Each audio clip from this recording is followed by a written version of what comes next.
Welcome back. Welcome back to Unfiltered, Unspoken. And today we have Amanda Quick. And we are super excited because we actually get to announce that she has a book release coming on Tuesday, January the 10th, correct? Yes, you're correct. All right, perfect. And Amanda is the sex trafficker's wife. So Amanda is going to talk to you a little bit today about how she went through the traumas of going through the process of accepting her husband back in 2016 after being found guilty of attempted self sex trafficking. So I'm going to bring Amanda up. I'm going to let her tell you a little bit. And then, as you know, Sid and I are going to go back and forth with questions. Welcome to Unfiltered Unspoken, Amanda. Thank you so much for having me. So, where do we begin? In 2016, I was a full-time stay-at-home mom, 3 kids, regular, normal life. And my then husband at the time just didn't come home from work one day.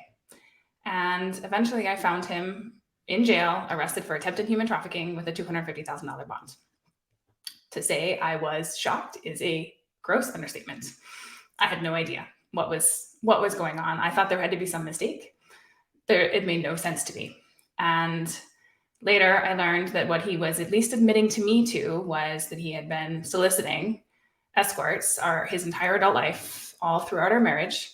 And he swore up and down that the charge against children, because what had happened is this was a sting operation to meet an 11 and 14-year-old. He swore up and down that he would have never gone through with it. And he was just trying to help them and trying to figure out if he could report it and all of this. And me, with my own trauma, I chose to believe him for a period of time. I chose to believe the man that I married, that he was not a monster that everybody said he was. And so I supported him through the criminal trial, and the criminal trial ended with him receiving only 4 years of probation if he pled guilty to attempted solicitation of a minor. And so he took that deal. And because of the statutes in Colorado, he actually moved back into the home and had full access to our children. And fast forward, I eventually realized I couldn't stay with a man who'd been cheating on me. And there was many ghosts in the closets that were just slowly coming to the surface. And I eventually separated from him. But that's when I really started to see how bad it was. I started to see his mental health deteriorate. I started to see his attacks on me. And I started to see how inappropriate his behavior was towards our children. But I had a nasty fight ahead of me, because the fact that I stayed in the marriage at all meant that I had to fight the family court system as well to prove that my kids were in danger. And that was not an easy thing to do, despite his felony offense for sex trafficking. But this was my opportunity to stand in my power. And it took me 18 months, a very long custody fight, $75,000, and I did eventually succeed, and I did prove my case. And my story, my mission to the world is to share that story, is to share how important it is for us to step into our power, to share everything that we've been through, and that we have the power to change our lives. This is no matter how bad it gets, that we truly have the power to change our lives. So my book is coming out, and I'm so excited to share it with all of you. Well, that was loaded. That was loaded. And I'm sure way loaded, more loaded for you than it was for me. But wow. I guess where I want to start here, at the time of which your husband kind of like disappeared, and what at that point, this is a platform about all types of trauma and abuse, and I'm pretty sure with being a stay-at-home mom and not knowing what's going on, 3 kids, like what was your mind going through at that moment? What were you feeling? What did you think had happened? Kind of walk me through your kind of emotional process at that point. Well, at first it was, is he dead in a ditch somewhere, right? Because he didn't come home and I couldn't find him, and I called the hospitals and all of that. And then when I eventually found him in jail, arrested for attempted human trafficking with a $250,000 bond, I was in so much shock. I thought it had to be a mistake. I thought maybe somebody had stolen his wallet even. I mean, we lived in a small Colorado town. Like, it made no sense to me. I didn't even know what the charge meant. Like, I was like, shipping containers and borders? What? Like, I didn't even understand. And I was so sure that he was the person I believed he was and the man that I married that I kept searching for another explanation. I was just, and I had also a huge amount of fear that if somehow he got wrapped up into this, that somehow I was going to be blamed as well. And then I was going to lose my kids. And I held so much fear that they were going to come raid our house, that they were going to come storm it and take all these things. Like, you watch enough CSI and you have really no idea how it all works. And, once I learned that it was a sting operation, I was still trying to figure out how my husband could even be involved in something like this. Like, I was in complete disbelief that the man I married could have anything to do with harming children. I'm sorry, Demetri, you're going. Oh no, you can go ahead, Sid. Go ahead. Okay. What I wonder is, in the process of, I guess, finding out the details of everything, was there a particular type of person, that was more so the target in, the trafficking, whereas it kind of made you safe? Like, what about you, made you not a target for him, or, wanted to make a family with him rather than, what he was doing? Right. Well, he truly never fully admitted to his crime to me. He always claimed that he only was ever interested in adults, but he would sort of slyly mention that occasionally maybe he didn't actually ever know how old they were. And maybe he could tell that maybe they weren't actually as interested, they weren't as participatory. And I'm like, well, perhaps they didn't, weren't there of their own free will. And so he had this whole story in his head that he was helping them because he was paying the service. For me, I was actually the one he cheated on his second wife with, and he cheated on her. I was the escape from his second wife. And so on some level, while I wasn't being paid and I wasn't being trafficked, I was another escape for him for a period of time. And then eventually he chose to escape from our marriage and our life. And so I never got swept up into that part of the world. He put on a different front for me. He was this, this good guy with a good job and great father. And I was, if anything, his version of the world, that he was this amazing person. And he had all of this belief that he was such a good guy, and he lived a double life. And I had no idea. Wow. So after he pled guilty to attempted, how long did you stay in the marriage, and what caused you to decide to leave? So he pled guilty in January of 2017, and we separated. I told him I was done being with him about January of 2018, but we didn't file for divorce until about October of 2018. So in that period of time, I actually went back to work. I realized I needed to, I couldn't be reliant on him anymore. And I went back to work and I started trying to figure out if I could repair my marriage, because at the time, all I believed he was guilty of was soliciting adult prostitutes. And so I was like, okay, we're dealing with a sex addiction. We need to address that. And that's what I thought we were processing. But I still really was having a hard time getting over that. He was admitting to cheating on me with over 50 women at the time. And so that was not an easy thing to get over. And I started feeling that there was ghosts in the room. And I started coming home from work and having to have half a bottle of wine before I could even speak to him. I was really not doing very well. And eventually I started to realize that I couldn't stay married to him, but I didn't see him as a danger to my children yet. And so I started separating from him. I actually started dating for a little while, just trying to find some happiness somewhere else. And eventually I started to see the mental health stuff start to come forward. The moment I stopped supporting him and enabling him, he started to turn on me, and he started to tell the kids things like I was leaving them and starting the alienating behavior. And I was really frustrated. I had stayed and supported him, and I was doing everything I could to try to keep my family together, but I was basically being attacked from the other side. And he actually even tried to kick me out of the house and claim he was this primary parent and he did all kinds of tricks in the books to try to make it look like I was the bad guy. I was a drunk, I was, all of these things. And it didn't ever work, but it really I started to see that there was more darkness under the surface. And the more we separated and the more we fought, my kids' behavior also started to change. And it's turned from just alienation to sexually inappropriate behavior. And when I saw my own children become groomed and start to be inappropriate with me and start to say some really inappropriate things, that's when I understood. Like, oh, hello, he was arrested for trying to have sex with 11, 14-year-old. All of the red flags came flashing in front of my face, because all of a sudden I realized my own children are actually in danger. And whether he even knows how inappropriate he is or not, it doesn't matter, because I have to get them the hell out of there. Now, did you, I know that, when the cases kind of came about, it's kind of, when the first time you were hearing things or finding out things, on the like infidelity front, was there like, you might not have noticed stuff you might have been convicted for, but did you notice just like a distinct things that happen, when people are sleeping with other people? Did you notice like distancing from you, or did you pop up with any diseases, or that, you know what I mean? Like anything that might have given you an inkling, at least that he was being that he was cheating. So he worked very long hours. He always had. He'd been a workaholic his whole life.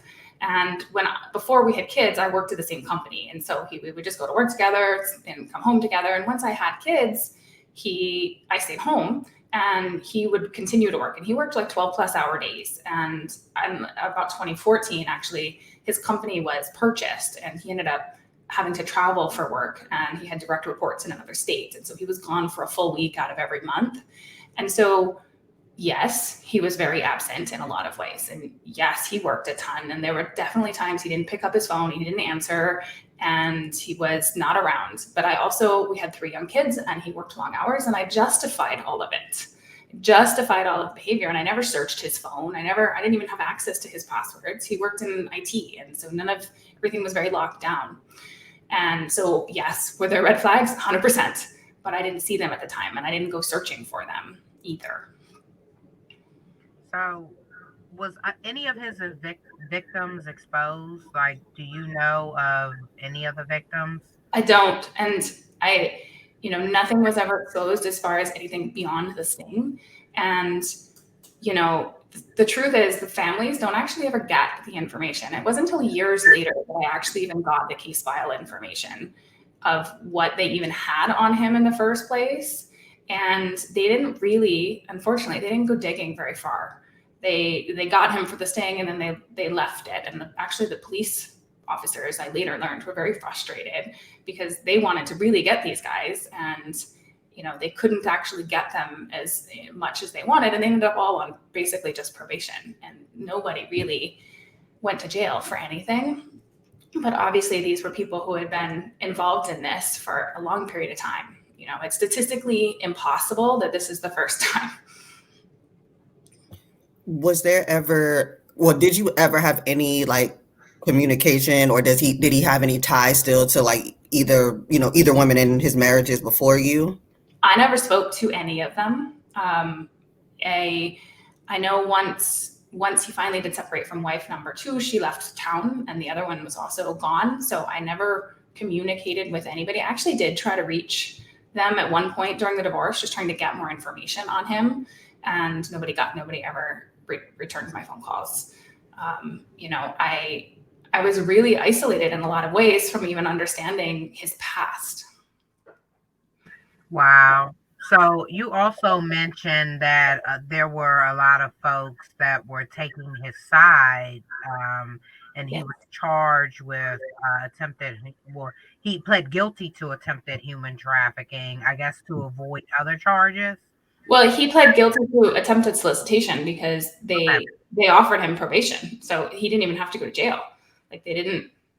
It was a no-brainer from his perspective. He had to go through a treatment program, but he never would serve time.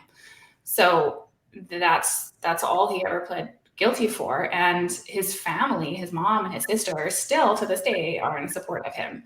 They still believe his side of the story. They still believe that I'm the disgruntled ex-wife that is keeping his kids from him, or whatever the story is. And they know that he pled guilty and he Oh was yeah, they innocent. were with me the whole time, up when I found him in jail through the whole thing. And they were scared I was going to run then, and really tried to keep me with him and try to say how important it was. And the kids needed their dad, and push on all of my family obligation, I have my own trauma from my dad leaving when I was 9. And so it terrified me that my kids were going to be left without a dad. And I couldn't see him as dangerous. And so they pushed on all of that. And then when I did decide to leave, they were like, okay, we understand why you can't be married to him. But it was very much of how important it was that my children need their father. And to this day, I don't also have contact with them either. It sounds like somebody was abused as a child. Do you know if he was abused as a child? I don't have confirmation from anybody. He never at least remembered in a way that he shared with me. But I have my own suspicions. The family themselves they were very isolated. There was no extended family around. They were kind of just their own family unit. He has one sister who was completely estranged from the rest of the family, doesn't talk to anybody. You don't just up and, remove yourself from your family. I mean, she wouldn't even show up when his father passed away on his deathbed. Like, there's definitely some stuff going on in the family that I never was privy to. That's clear. That's clear. It seems like they are very used to kind of sweeping stuff under the rug. Like, did he come from like a well-to-do, affluent family? They were middle class. They were but they kind of just isolated themselves from everybody. He wasn't wealthy, but wasn't poor either. They were always had enough. Now, I do recall you saying, once he was back at home, things kind of took a turn for the worse. Now, I assume since, his kind of being has been pretty consistent based on the fact that, before you knew anything, do you think that the change in behavior was because he wasn't able to participate in what he had been doing? Was that his release? Was that in a lot of ways, if your drug of choice is removed, it's going to cause a reaction, right? His drug of choice was sex, and sex in a very dangerous and he always liked to push the boundaries in that sense on some level. And the moment he was out on bond, he couldn't engage in that, and on probation, he couldn't engage in that. And so he was having to deal with major mental health issues. And I'm sure that was not easy. He was put on medication for depression and anxiety, and nothing seemed to be working. And he actually expected me to play therapist and to try to help him deal with his stuff. And that was very triggering to me. I'm having to hear over and over again how he would choose to, numb out basically by going and having sex with somebody else. Absolutely. Absolutely. And how do I want to, did he ever, or did you ever notice that there was, kind of outlandish requests between you two in the bedroom? Yeah, he very early on in our marriage, or actually before we were married, in our dating life, he really wanted me to allow other people into the bedroom. He really wanted to invite other men specifically. He wanted to watch. That was a fantasy of his. And when I refused, he got very angry with me. He tried to make me feel guilty because I had some teenage promiscuity, and those meaningless encounters, you would do things with them, but why won't you do them with me? And I continued to hold my ground and say, absolutely not. This is not this kind of relationship. And I care about you. I want more than all of that. And he eventually dropped it. But, I obviously, looking back, he definitely wanted me to participate more in his engagements than I was willing. And I'm obviously grateful. I always said no. But yeah, there were definitely things he wanted to do that I wouldn't do. So did he ever do anything in front of you? Or did he ever do anything disrespectful in front of you? No, he didn't do anything like that. I was his, good side. I was the wife with kids and the one he could show it to the world how much of a good person he was. What other kind of trauma abuse did he do to you besides did he physically abuse Well, you? he never physically harmed me, never physically laid a hand on me. I was terrified of the man, though. From a mental and emotional perspective, he was the best manipulator you could ever meet. He was so sure of his side of the story that I often questioned my own sanity. I often questioned whether I was the crazy one. And he would tell me that I'm the narcissist, and I would go, maybe I am. Am I the crazy one here? Am I causing all of this? He had a way of talking to you almost like he knew something you didn't, and he would just try to get under your skin in that way. And he would chase me around the house. If we were having a conversation and he didn't want it to be over, he would literally chase me around the house so that I would continue the conversation with him. I had to lock myself in rooms sometimes just to get away from him. And so, no, never laid a hand on me, but I was 100% afraid of him. When we did start separating and physically lived other places, he would walk up and down the street just watching me, just like it felt like stalker behavior, and it just amplified my fear even more. Well, it don't seem like it felt like stalking. That was like if you have somebody on the books literally doing the wildest that he's been into, I wouldn't have taken that lightly either whatsoever. So yeah, there probably wasn't just a feeling. That was probably fact. Yeah, I felt watched. I felt like every move I would make, he would somehow try to use it against me in some way.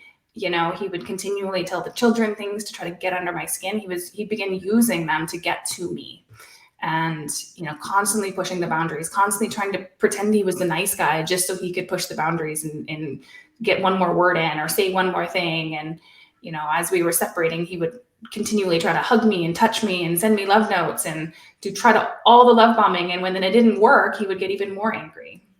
Yeah, because it's control. Right. And so the moment I stopped supporting him, it just got worse and worse and worse because I became the enemy, and he was he was completely fixated on me. He was completely fixated on gaining back this relationship, even after he'd blown it all up. Yeah. Gaslighting and narcissistic behaviors is definitely something to deal with, and that's what people don't understand. I've been there. So it makes you feel crazy, right? And even though there's no physical harm to your physical body, there was a point where I was diagnosed with PTSD because every time my phone would ring, I would have a panic attack because every conversation with him was high conflict. There was literal hostage situations going on between letting the kids come over to my house, and I needed to negotiate with him before he would let him out the car. Like it was crazy making. And the fact that I had to go through an 18-month-long custody battle with a felony sex offender is insanity, but that's the system we live in today. The fact that he just had probation and he got his parenting rights back meant that I had to prove my kids were actually in danger, not just the potential for danger. Yeah, and I was going to ask that, why did the law make it so hard for you knowing his crime? It was irrelevant because my children were not his victims. And the fact that at least in the state of Colorado, and this is true in some other states as well, a sex offense does not automatically remove your constitutional right to parent. And so the constitutional right to parent is so strong that meant that unless the children could be proven in direct harm, that he had full rights to them as any other person. So what about when he started harming them? I had to prove it. Grooming behavior is not an easy thing to prove. It is not. It is subtle. It is boundary pushing. It's climbing into their beds at night. It's showing them inappropriate things, but acting like it's no big deal.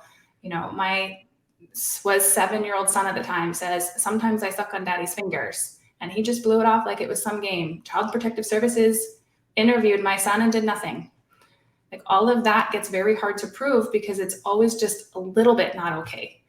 And grooming is one of the things that is how these things begin to happen. It's not actually and so it's a question of how bad does it have to get? And the court system is not protective. The court system is only punitive if you can prove that something actually happened. And so I had to sit with this, like, I don't want my kids to be abused in order for them to take it seriously. And how can I even prove it when it actually happens? And that's the reality of the family court system today. So how were you able to prove it to the court system? So this is where I got to the point where I felt like I couldn't do anything. I had hired evaluators, I'd hired lawyers, I hired everybody because I was trying to figure out how to put this all together.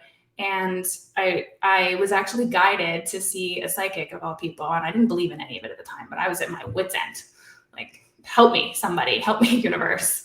And this psychic actually told me that she read a past life of ours together and shared where all of the fear was actually coming from, and said, you need to get a handle on it and you need to make a choice. You need to really make a choice that you're done with this for good.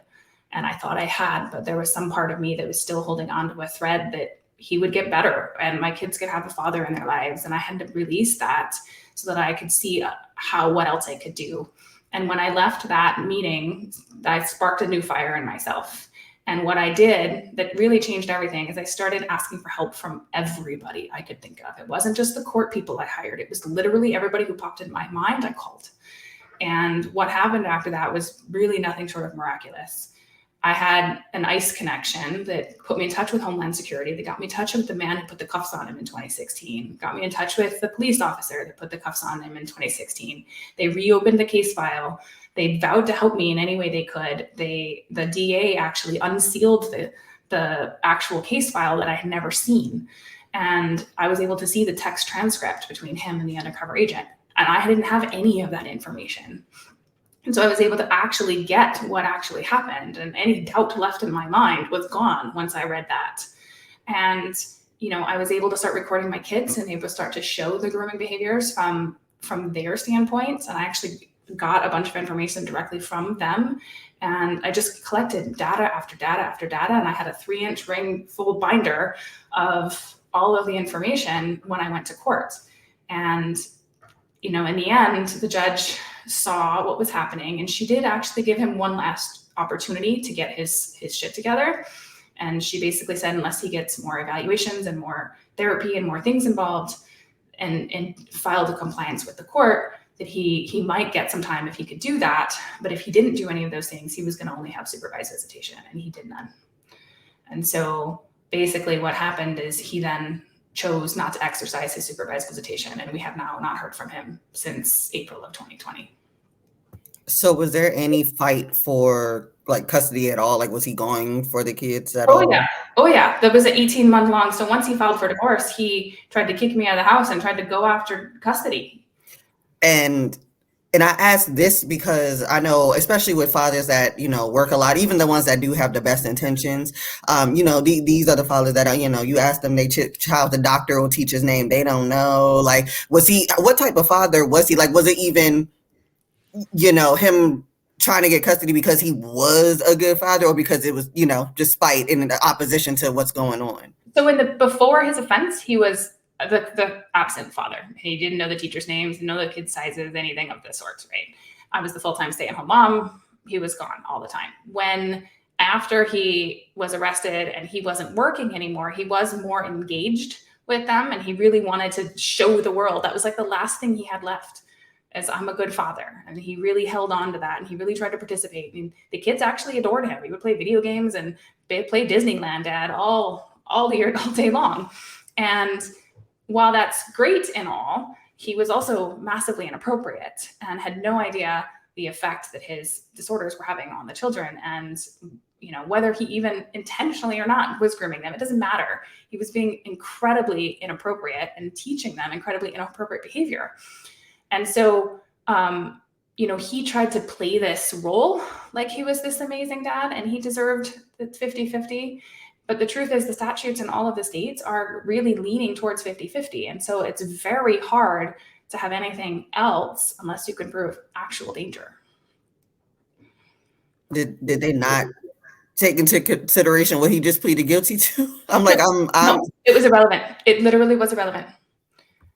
It was irrelevant because they were not his victims. And that is the reality of the court system. Now, I'm sure though, and even like with the defense that trial, they would have had to try to pull something in his past. You know what I mean? That's what they do. They character develop. You know what I'm saying, to bang the point across. So how does it not work in that? Like that's It doesn't. So insane. I had to dig it up. Like, as the other party, I literally had to dig up all of the information because his criminal court case was closed. His criminal court case and a family court case, it's different courts, it's different, like it's not connected as much as you think it is. And so I had to dig it all up. I had to bring it to the surface. And even then, with the fact that Colorado has a constitutional right to parent, that outweighs anything unless I can prove the kids are in direct danger.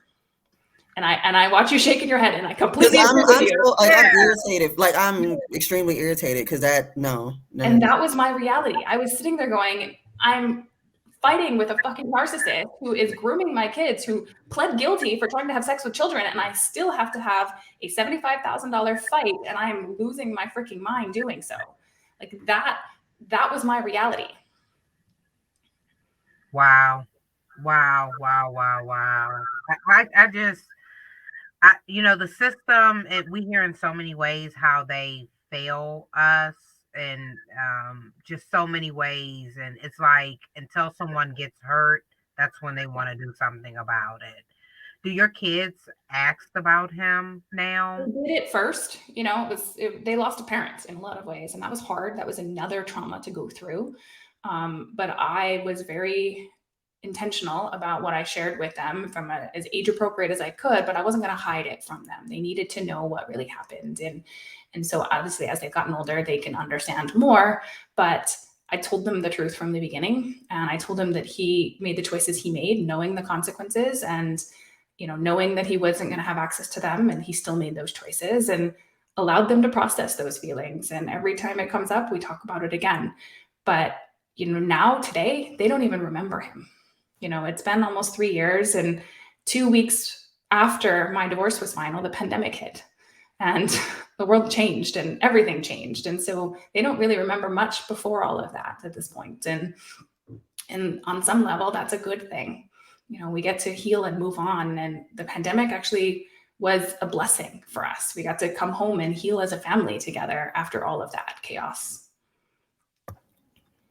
What I want to ask, just on a realism tip, because we might have people watching this that not exactly going through the same thing, but maybe they're trying to fight for custody or from a bad situation, or make their way out of a bad situation. So with you being a stay-at-home mother, how were you able to fund everything you needed as far as litigation, PIs, all of that, because we can give people motivation all day. We can let them know that there's an end to all of this, but if they really don't feel like they have the means or know even how to game plan, well, what to do. The first thing I did is I got a job.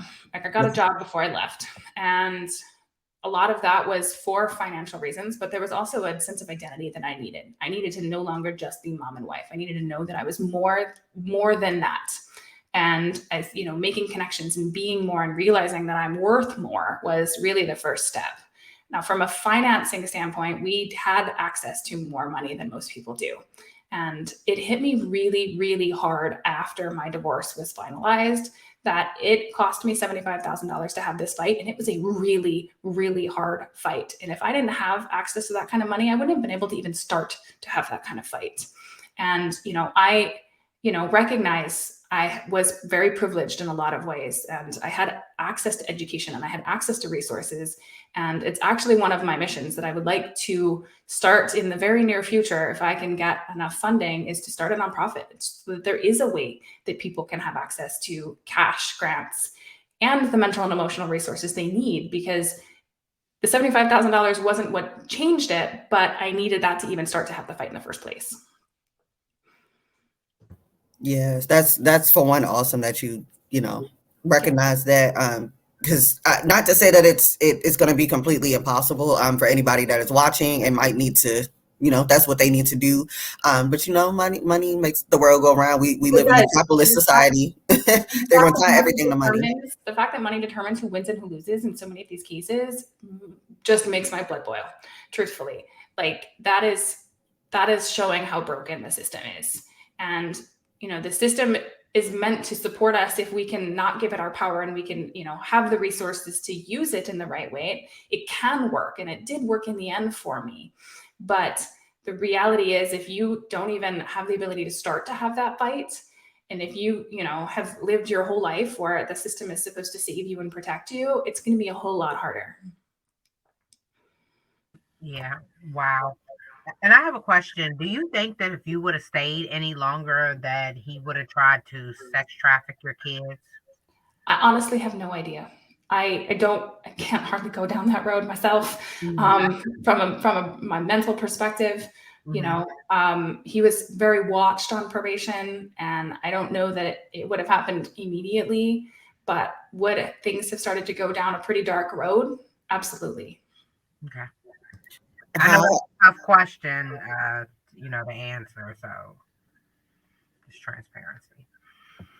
How has what have you I guess what are the traumas that you have taken, from this situation? Sometimes in retrospect you like, dang, I didn't do that before. I never used to feel this way about this before. Or what have you noticed, that has changed about you since all of this has happened? Well, for me, I was always a fiercely independent, I know everything about everything sort of person. And, realizing how wrong I could be about something, and that how I had allowed myself to blindly decide that I was right, years ago about somebody and not look at things, was a really hard reality for me to face. And, I was very hard on myself. How did I not know? How did I miss it? How did I not see the truth? How did I stay for all that time? Like, I was really, really hard on myself for a long time about that. And, on some level, I felt like I deserved to be alone. I felt like I deserved to go through that. Like, I created that for myself for some reason. And I really put a ton of that on myself. And, I focused on, okay, we're through it, and, I can be here for my kids, but I stayed really isolated for a really long time. Sharing my story and talking about it with other people, that's terrifying. And, you hold so much shame and so much guilt that you didn't even actually do because you didn't see it, or you didn't leave, or you didn't whatever. And we carry a huge weight for that. And, that's part of the reason I wrote this book, is to face that fear and to release that shame, and to really go forward and invite other people to share their own stories and release the shame they're holding from it. Yeah, I know that's tough. Sid just have technical difficulty. She'll be back up shortly. Are you current? So I have a question, and just for the audience to see transparency, because I always say that when we go through things, we do need professional help sometimes to help us through it. Are you currently getting professional help right now? Not right now. I did for a while after my divorce. I've graduated from every single therapist that I've been to. They usually say I don't need them anymore, and it's fascinating. But they usually say I don't need them anymore. You're good. The pandemic made it really hard to actually continue therapy for a lot of people. I'm not currently. We're in therapy. After my divorce, I jumped into every other healing modality I could find, and I work actually as an energy healer, and work with a different kind of realm of therapy, in a sense, working with the physical body and the mental body and the emotional body and the spiritual bodies, to help people really, clear out these traumas from more levels and layers of self. And so I have a lot of tools that I didn't have back then. And it doesn't mean that things don't come up. Absolutely not. Things definitely come up. And I do have people, and I do have a support system. It's just not in the traditional therapy box anymore. Okay, can you give the audience some tips on healing through this? Because I could only imagine the traumas that you went through and that the kids went through as well. So, if you can give tips like how you help with the kids and how you help with yourself to go through So this. the biggest thing I find is that we hold so much judgment over our experience, and so much judgment of ourselves, and so much, how did I not know, or how did I not see, or even judgment of the feelings that we're currently having, right? We judge ourselves for even being upset about things. And so if we can get into the place where we can start to observe ourselves a little bit and start to look at, why do I feel this way? And what is my body showing me? And what is the bigger picture to all of this? And have compassion for ourselves. Because it's not that the feelings are bad. It's that we need to acknowledge them and release them and honor the stories that we have gone through. And, when my kids go through something and their physical body will even have a response. And so we talk about it. We say, what are we storing here? And what needs to be addressed here? And what feeling actually needs to be felt so that we can release it? Because none of those things are bad things. None of the emotions are wrong. It's really about how do we see them for what they are, and how do we recognize that there's a message in them so that we can actually begin to make new choices and no longer hold on to that. Wow. I mean, that is really good advice to give others, because we always go through the trauma piece of it, but the healing piece is Mhm. important as well. What measures and what next steps do we take? 100%. And it's obviously layered and complicated. And if you do need help finding somebody who can really hold space for you to go through that process, because feeling seen and feeling heard and feeling understood is such a big piece of it. And there's not actually very many people that can hold space for really big traumas. If you're triggering your therapist, they're not the right person. You need to Hmm. find somebody that can really hold space and really see you and hold you as your body is processing this. Hmm. And that to me is the biggest piece, is finding somebody who can help you through and just guide you a little bit, because your body knows, your system knows, like it's trying to show you, but feeling safe enough to actually process those feelings and start to release them is really the biggest piece. I agree 100%. Can you share your energy healing site, so if folks are Yeah, looking for the it's service? amandaquickhealing.com. Okay. If anyone heard Amanda Quick Healing .com, Healing.com. so Yeah. if you need some healing techniques or strategies, please reach out to Amanda. So AmandaQuickHealing.com. Yeah, yeah. Some I have, gone far beyond the just initial trauma healing stuff, and I've opened up so much more connections and so much more understandings of why we go through these big experiences and what the point of it all is. And for me, it's been really to gain this level of compassion and understanding for why people stay in these hard situations, and then how do we actually get out and how much power we have. Because once I succeeded at what felt like the impossible, I Mhm. really recognized how much power I had. Like, if I could do that, I can do anything. Yeah. Reclaim your life or take everything back. It's Exactly. a journey. Yeah. So I want to get a little bit into this book that we have releasing on Yes. Tuesday, the sex trafficker's wife. Can you tell us Yes. a little bit about the book? Yeah. So the book it's my memoir. So it goes through the entire story. It starts from that day in April of 2016 and goes all the way through everything that happened up into the end of my divorce, and all of the gory details, all of the things that I learned, all of the feelings, and I really take you through my thought process. It's really what I went through from my perspective, and how much I believed my husband in the beginning, to really what it took to see the truth and what that meant for me, and everything. And so my goal in writing it is to take people on the journey with me. And if they can gain something from their own story, if they can feel a little bit more seen in something they've been through, then I've succeeded. Because unless you've been there, you don't really know. And there's a ton of judgment out there for people who stay in abusive situations. And I have received a ton of backlash the moment I started to share my story.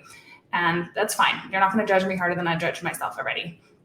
That's not who I'm sharing this for. I'm sharing this story for the people who have felt so alone and so isolated, the people who are sharing custody with their abusers and their children's abusers, the people who don't have the financial resources to have this fight, the people who have ever been gaslit or emotionally or mentally or physically abused in relationships, all of them. That's why I'm sharing my story, so that you can feel a little bit less alone in your own.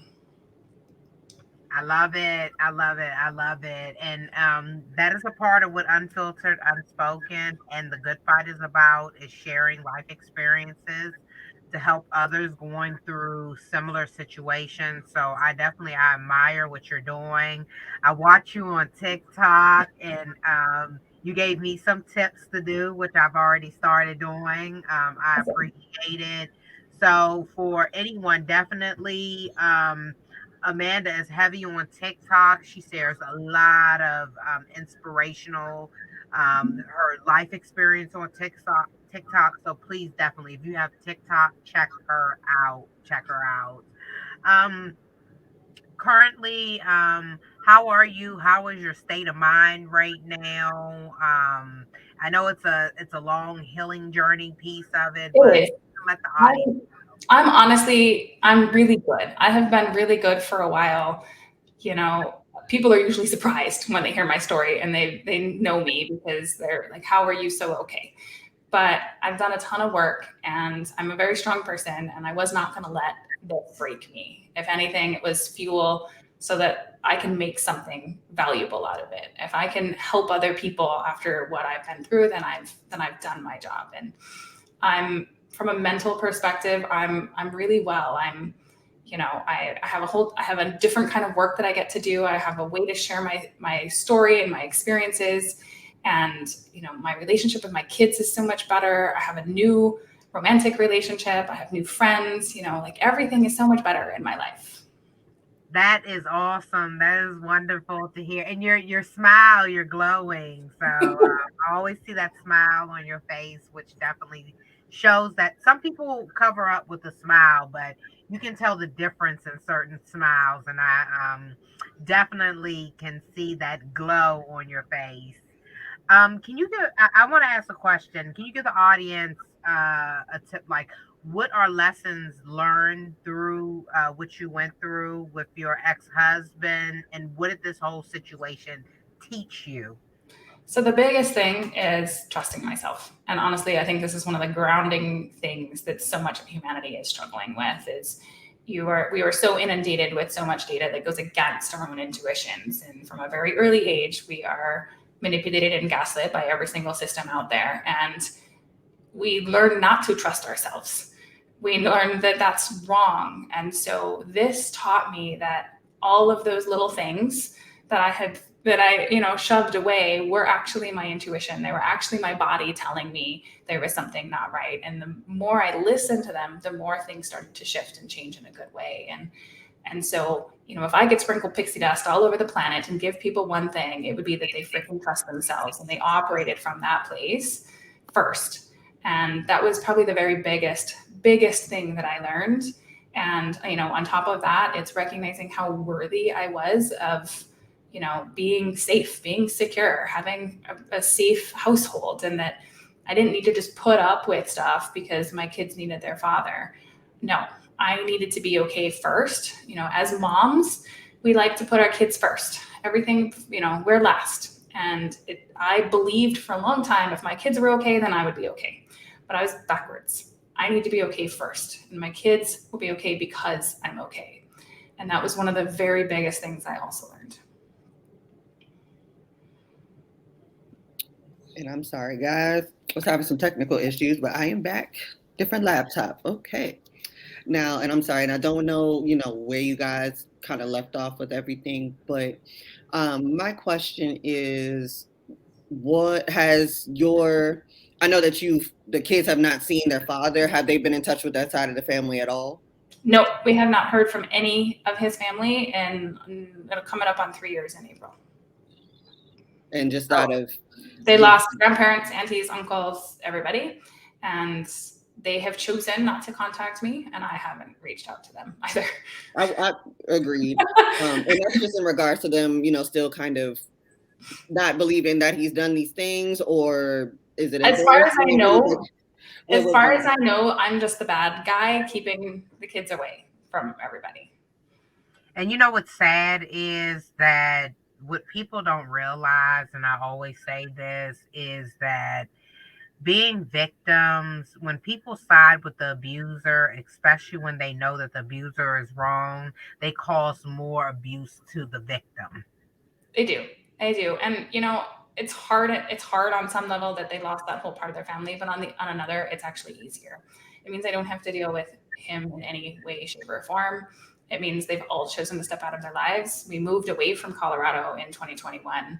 I was able to totally start over, and I didn't have people where we were in the same way, and I lost my job, and I was like, what am I doing here? There's no reason for me to be here anymore. And so we petitioned the court, and he didn't even respond to the petition, and so we were able to move away and start over in with a whole new life. And that's been really, really good for everybody. There's no more looking over your shoulder. There's no more worried you're going to run into somebody at the grocery store or anything like that. And it's really helped to start over. I have a quick question as well. When you reopened the case and the files to get him in trouble, was it a whole lot of victims that were in that case? No, it was everything was that case was just a sting operation. So it was manipulated by they made pretend victims. And so the sting operation where they pretend to offer children but the children aren't real. And so they're creating a scenario that they're going to catch them in the act, basically. And so the hypothetical victims were an 11 and 14-year-old, but they weren't real children. Okay. Thankfully. Do you think there were real children though? Well, it's truly statistically impossible that this would be the first time. Like the fact that he responded and continued to engage with the officer and continued to agree, and he agreed to the exchange and he agreed to the price and he showed up with money and condoms and everything they asked for. Like it's obviously he knew what was happening. And the only reason he actually left the scene of the crime is because they did things out of order than what he was used to. He was used to paying after the transaction and they wanted money up front. I have a question. Now, I'm trying to figure out what considers this to be like sex trafficking.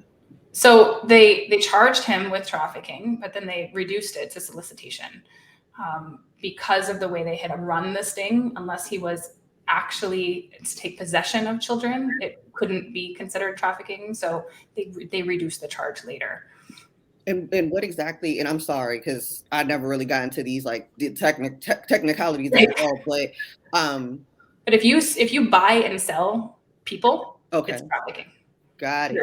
So it doesn't matter if you're not the one. It doesn't matter if you're not the ones moving them around. If you are purchasing people, you are a party to trafficking. So purchasing, is there any like a blurred line between purchasing people and purchasing what that person can do for you? Like, is there any like, you know what I mean? Like, is trying to pay to have sex with the child purchasing them, or yes, like it is. Okay. It is, because you're taking possession of a minor. Okay. And you're taking possession of a minor against, right? They don't have the ability to consent either. Got it. I was thinking it would possibly, be more so of like. Well, and people do, and I didn't know what any of it meant either. Like I said, when I first heard the crime, I thought we were like shipping containers and moving people around the world, and it didn't make sense. But from a trafficking perspective, it's much more nuanced than that. If you take possession of somebody against their will, and you are purchasing them for your own purposes, you are a party to trafficking. Got it. And that's good to know these definitions for sure. Right. And then what's the difference between that and solicitation? Like there's all of these little lines, and at first they were charging him with trafficking, and then they did a legal review, and they're like, well, we can't quite do that, so we're going to charge him with solicitation instead. And so they kept moving the line, but he was a party to trafficking on some level because he was engaging in purchasing people for his own gains. And he's a registered sex offender too. Correct. So, correct. Now from it, So even with that being said, I know that there's, they more so care about, or they still have their right to parent, right?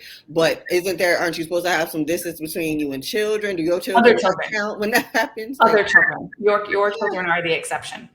And at least in the state of Colorado, yes. So when they're on probation as a sex offender, they can't be around other children, they can't go to schools or anything like that. But the exemption is directly to your own children.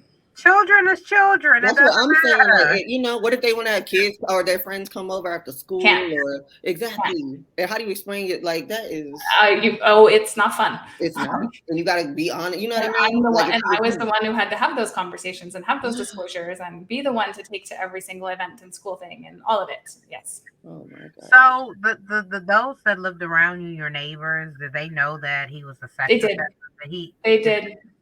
You have Nothing to ever like happened inform. in the neighborhood. I was terrified that something was going to happen.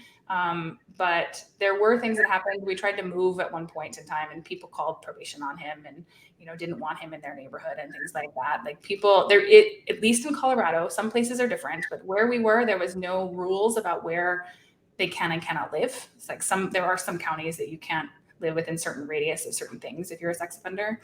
It's not true where we were. So there was nothing anybody could do. That's insane. That like I I don't. can only imagine the trauma that you were going through the process of trying to have a husband with to be a father to the kids because your dad was taken out of your life, but going Yep. through mental traumas and the abuse throughout it, and then dealing with the traumas of him grooming the kids. I just can only imagine. Like, you're a strong woman. Thank you. And Yeah.